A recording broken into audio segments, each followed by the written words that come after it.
gens d'ici. Les gens d'ici. Les gens d'ici. Eh bien, les gens d'ici.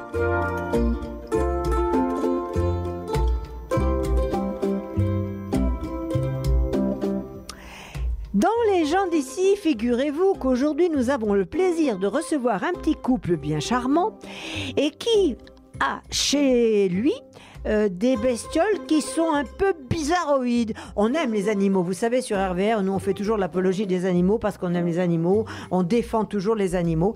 Mais alors vous, Jean-Philippe, bonjour Jean-Philippe Métifio, bonjour Jean-Philippe. Bonjour. Et puis Justine Leroy, bonjour Justine. Bonjour. Elle est toute mignonne. Mais ils ont des animaux qu'on n'est pas forcé d'aimer régulièrement. Même on pourrait dire qu'il y a beaucoup de gens qui sont un petit peu allergiques à ce genre d'animaux. Par exemple des serpents.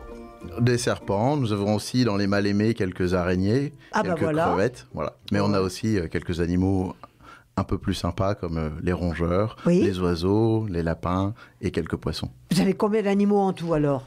On doit avoir une petite trentaine de reptiles à peu près.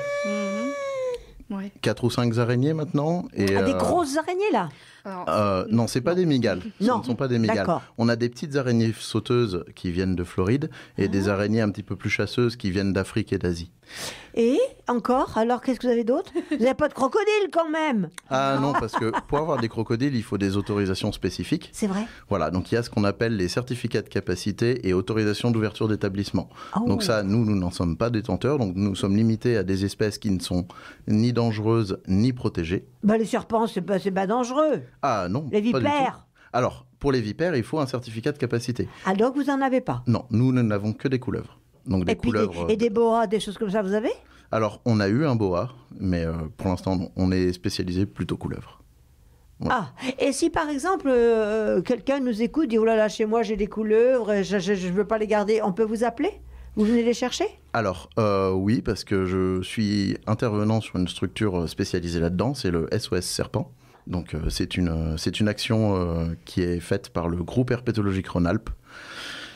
Nous avons des interventions dans les habitations des particuliers parce que, étant donné que toutes les couleuvres sauvages en France sont strictement protégées, oui. Et ben nous avons les déclarations, Les autorisations. Voilà, les autorisations préfectorales, excusez-moi, pour avoir le droit justement de capturer et replacer dans la nature ces espèces locales. Mais enfin, les couleuvres, on n'a pas besoin de couleuvres pour vivre quand même. Alors, il y en a plein partout. Les couleuvres sont des auxiliaires de vie, parce que nous avons tous croisé des rongeurs dans la rue, donc que ce soit des rats, que ce soit des souris, et sans les serpents, on serait un peu envahi, surtout dans les habitations. Et vous avez des rats chez vous ? Alors, on a des rats de compagnie aussi, oui. Mais pas pour nourrir les couleuvres ? Non, nous, ce sont bien des rats de compagnie. Et vous les nourrissez comment, vos couleuvres ? Alors, on achète du rongeur congelé pour alimenter les serpents. Ah, dis donc ! Ah bah, il faut bien nourrir. Je savais qu'en vous invitant, on allait découvrir des trucs. Ah ouais, vous avez des rats de compagnie, mais des rats, papa, la petite souris blanche bien mignonne. Ah non, du rat. Du beau rat, du quoi. Bon rat de 25 cm de long sans la queue. Voilà. Alors, ils vivent en semi-liberté, dans des grandes cages, comment ? Non, ils vivent dans des cages séparément, en fait. Les femelles avec les femelles et les mâles avec les mâles. Comme chez les Auvergnats parce que sinon, ça se reproduit un peu trop vite, les rats. Oui, donc, d'accord. on serait vite envahis, mais ils ont chacun des volières et puis ils vivent en groupe. Et est-ce que les rats vous connaissent ? Quand vous allez vers eux, ils vous reconnaissent ? Oui. Bien sûr. Vous voyez. Et les serpents, enfin les couleuvres, est-ce qu'elles vous connaissent ? Alors, ça, c'est sujet de grand débat, même au sein de la communauté terrariophile. Donc, moi, mon point de vue et mon expérience va faire que, oui, ils reconnaissent notre odeur, ils reconnaissent les vibrations qu'on génère. Et on n'aura pas de retour affectif comme avec un chien ou un chat. Non, non. Mais on peut établir une relation de confiance avec certains. Donc ça va pas marcher avec tous les serpents. Il y en a qui vont rester naturellement plus craintifs. Ouais. Mais par exemple, vous allez les prendre sur votre cou, Justine, vous allez vous promener avec une couleuvre autour du cou, par exemple ? Pas forcément autour du cou, mais oui, je les sors pour voir si tout va bien. Vous les prenez, vous leur faites un bisou sur le nez. Alors, on ne leur fait pas des bisous sur le nez. mais c'est des couleuvres qui sont totalement inoffensives et qui sont habituées à notre présence. Combien vous en avez, vous m'avez dit ?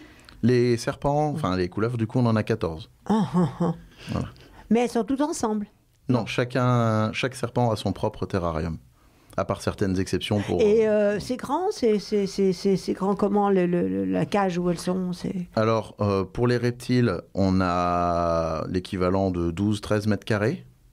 Et pour les rongeurs, on a plus grand parce que ça prend plus de place. Rongeurs oiseaux. Qui puissent bouger. Voilà, c'est ça. On a à peu près 25-30 mètres carrés. Ouais, à peu près, ouais. Mais ça vous coûte cher tout ça?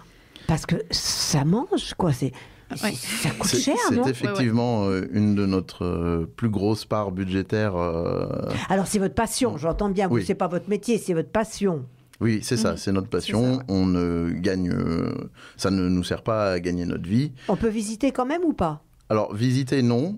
Par contre, je partage beaucoup dessus sur YouTube. J'ai monté une chaîne, en tant que passionné de vidéo aussi. Oui. J'ai monté une petite chaîne YouTube, La Dragonnerie. On en parlera s'il y a des gens que ça intéresse. Oui. Où tous les mois, je sors une vidéo où je vais soit présenter une de nos installations, une de nos espèces, ou alors faire des vidéos avec d'autres personnes.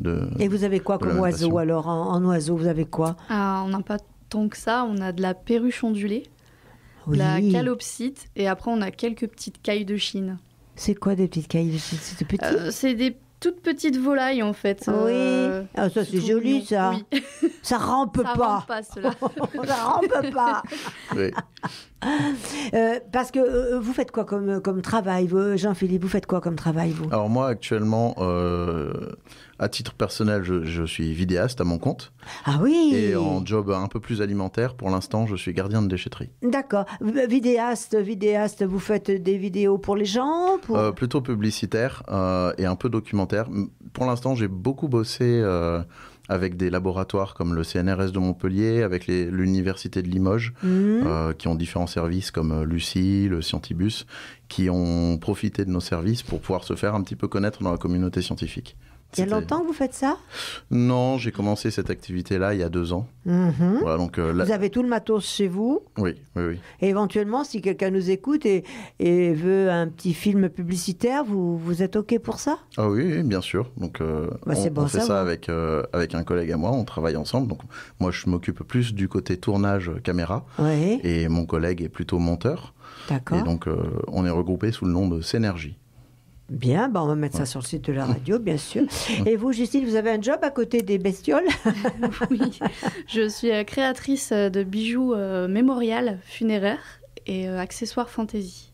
Mémorial? Oui. Ça veut dire? En fait, je fais des bijoux avec des poils, des cendres, des cheveux d'animaux ou de personnes décédées. Ah, c'est pas vrai? Oui. Je savais pas que c'est... Mais ils sont bizarres, tous les deux. Ils sont vraiment bizarres, mais ils sont très intéressants. Moi, je suis passionnée par ce que vous faites, mais je savais pas que ça existait. Alors, par exemple, si on a malheureusement quelqu'un qui décède et on a une mèche de cheveux, par exemple, et on voudrait la garder, mettons, je sais pas, en pendentif ou... Oui. C'est ça? C'est ça. Des pendentifs, bracelets, bagues... Donc, vous incluez ça dans un moule en résine? Fait, j'inclus ça dans un bijou en résine, voilà, c'est ça. Oui, je comprends. Et vous faites ça chez vous, à domicile ou... C'est chez moi et j'ai ma boutique en ligne. Alors, quand on parle justement d'animaux qui meurent, malheureusement, ça, ma foi, c'est sûr, vous perdez une couleuvre, ça vous fait de la peine ou Ah bien sûr. Alors, nous, on est vraiment passionnés, on aime vraiment nos animaux, c'est un peu comme nos enfants. Ah bon? C'est pour ça d'ailleurs que nous n'avons que des animaux.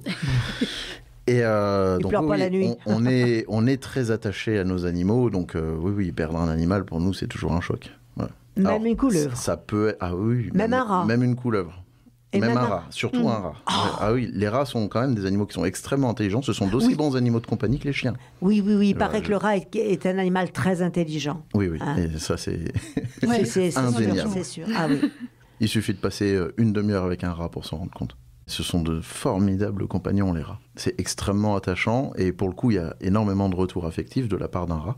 Et vous comprenez quand même que le rat est porteur quand même de maladies graves et tout ça, ça a été quand même... Alors, il faut faire quand même une différence entre les rats sauvages qui, sont effectivement dangereux de ce point de vue-là. Enfin, dangereux, c'est un grand mot. Mais... Et les rats captifs, les rats de compagnie qui sont nés en captivité, qui n'ont toujours connu que la captivité. Donc, à partir du moment où ils sont entretenus dans de bonnes conditions, ils ne développent pas de maladie et ils n'ont pas... Ils ont tendance à mordre ? Alors ça dépend, chaque rat a vraiment son propre tempérament. Il y en a qui vont être un petit peu plus sauvages et qui vont être un petit peu mordeurs. Parce qu'ils vont avoir un peu peur. Il y en a d'autres qui vont de temps en temps chiquer un petit peu parce qu'on va vouloir leur donner une friandise, ils vont taper à côté. Et il y en a d'autres qui sont très délicats, très doux et qui ne mettront jamais un coup dedans. Voilà. Et qu'est-ce que vous avez d'autre comme rongeurs alors ? Alors la liste est longue, hein, parce c'est vrai ? on a les rats, mais on a aussi différentes espèces de hamsters. On a de la gerbille, on a du chinchilla. Les chinchillas aussi sont de formidables compagnons. Wow. Mais vous habitez dans une ferme alors ? Non, on a une maison. Une maison. Donc avec différents niveaux. Chaque niveau a ses propres animaux, parce qu'on a une gestion thermique de la maison en fait. C'est-à-dire que plus un animal a besoin d'une chaleur élevée, plus on va le placer haut dans la maison. Oui, il faut une maison à étage par le fait. Voilà, c'est ça. Et ça vous est déjà arrivé que les couleuvres se sauvent ? Alors, on a toujours une petite évasion de temps en temps, une fois par an, mais on les retrouve toujours. Je vous dis qu'il vaut mieux pas y habiter si vous êtes à côté. On les retrouve toujours parce qu'ils vont jamais bien loin. C'est toujours notre faute. Hein. Souvent, on le nourrit, on part faire autre chose, on a oublié de refermer le terrain de 3 cm. Ah bah mais tiens. Voilà. Mais la couleuvre est toujours derrière le terrarium. Enfin, on n'a jamais eu de soucis là-dessus. Ça vous fait combien d'animaux en tout ? Alors, vous savez à peu près ? Le chiffre est fluctuant en permanence. Oui, bien sûr, mais en ce moment, par exemple. On fait de la reproduction de rats, donc les rats, ça bouge beaucoup. Ça n'a pas une espérance de vie très longue. Et vous les revendez après ? Il y a des gens qui achètent des rats. Oui. Là, par exemple, aujourd'hui, ce midi, on a eu la chance d'avoir notre premier bébé chinchilla qui est né. Pendant qu'on mangeait, on est remonté. C'est vrai ? Et on avait notre premier bébé chinchilla. C'est la première fois que nous avons une naissance de chinchilla. Ah oui, il y avait une naissance alors. D'accord. Et vous allez le garder ? Il est déjà promis à la déjà, vente, dans un premier temps, non, lui, s'il survit, parce que les premiers jours sont toujours très décisifs pour les bébés rongeurs, lui, on le gardera, parce que c'est notre premier bébé chinchilla. Vous lui avez donné un nom ? Alors, si c'est une femelle, ça sera probablement Ostara, parce qu'aujourd'hui est le premier jour d'Ostara dans la culture nordique. Premier jour du printemps. Donc, si c'est une femelle, ça sera Ostara. Obligé. Si c'est un mâle, on verra le moment venu. Encore. Mais alors, cette passion, vous la partagez. Alors, vous êtes un jeune couple. Il faut choisir son ou sa partenaire pour partager des passions comme ça, parce que c'est pas évident, hein. Ah bah nous, on a eu de la chance de trouver, parce qu'on on est tous les deux pareils depuis petit, en fait. C'est vrai qu'on a de la chance sur ce point-là. Ça vous rapproche, hein. On avait chacun notre cheptel respectif chez nos parents, alors quand on a emménagé ensemble, c'est sûr que ça a fait... Ça fait beaucoup d'un coup. Et vous, Justine, vous aviez aussi des serpents Oui, aussi de mon côté, Après, moi, j'avais surtout les rongeurs, donc... Ça lui a fait connaître les rongeurs. Moi, je n'avais pas de rongeurs et je n'avais pas spécialement d'attrait pour ça. Oui, donc. Et je suis particulièrement content d'avoir découvert avec mes petits chouchous, c'est les chinchillas. Et à l'inverse, Justine n'avait jamais eu de crevettes ou de scarabées ou de poissons. Et poissons, alors qu'est-ce que vous avez comme poisson ? Poisson, alors pour l'instant, on n'a pas grand-chose. On n'a que quelques corridoras parce que je suis en train de mettre en place un aquarium amazonien. Les animaux, c'est un grand travail de patience. Mais là, vous ne pouvez jamais partir avec tous vos animaux. C'est hors de question. Seulement de partir un week-end, c'est difficile. Même un week-end, c'est compliqué. Même un week-end, c'est compliqué. Avec les reptiles, ça va. Ça va. C'est plus tout ce qui est rongeurs et oiseaux où là, c'est un peu plus compliqué, effectivement. Surtout qu'on a des cochons d'Inde sans poils. Donc, il faut toujours les surveiller. Il faut qu'ils mangent tout le temps. Donc, c'est plus compliqué. Eh bien, écoutez, vraiment, c'était un échange qui était passionnant. Merci beaucoup d'être passé par nos studios. Et puis, j'ai envie de vous dire bonne continuation. Hein. Mais gardez bien vos reptiles chez vous. Bien fermés. Hein. On y compte bien. Merci pour nous avoir reçus. Merci, les amis. Merci beaucoup.